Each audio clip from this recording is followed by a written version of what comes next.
Okay, this question is about pressure. Figure 5 shows the windows in an aeroplane. There they are. The aeroplane is high above the Earth's surface. The atmospheric pressure outside, so outside of the plane, it's 23,000 pascals. The air pressure inside the plane is 80,000 pascals. So we can see it's less pressure outside, which we'd expect. There's less air, so there's less pressure. And this is why if you were to open that window, you'd be sucked outside. So it says calculate the pressure difference. Well, it's easy enough. Take away the two numbers. So 57,000 pascals.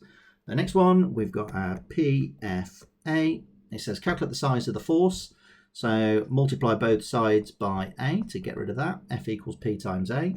Perfect. Now we're ready. So now we know F equals P times A. This is in newtons. That's in pascals, which we know is newtons per meter squared. This is in meters squared. So they talk to each other. It's going to spit me out an answer at the end. So multiply those together. 80,000 for my pressure in newtons per meter squared, multiplied by meter squared. You can see these then cancel, and that's why we're left with newtons. 7520. Okay, on the same aeroplane, a different window has a smaller surface area. Explain how the force will differ. Well, we just got there. We're going to actually put into this. Well, we know F equals P times A.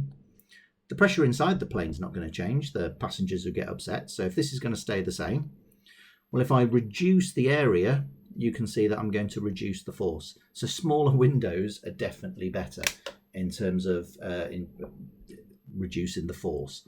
So we're going to use that equation.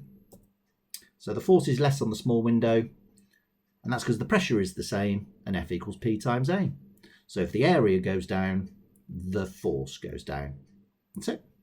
The next one, we've got a section of the aeroplane, and it says draw an arrow to show the direction due to the air pressure inside. So, well, clearly it's going to be going that way. And then we've just got to make sure that it's 90 degrees to the surface. It's normal to the surface. So it's perpendicular. And there we go. Next one. Figure 7 shows the atmospheric pressure at different heights. And we can see as height increases, pressure decreases, which makes sense. There's less air as we go further up. And it says, describe how it changes with height. And the next part, use data. So my top tip for any of these is pick a change of 5,000 and then do that same change later on. And then we're going to measure that change there. Whoops, that change there. And we're just going to compare X and Y. So we're going to compare that and we're going to compare that.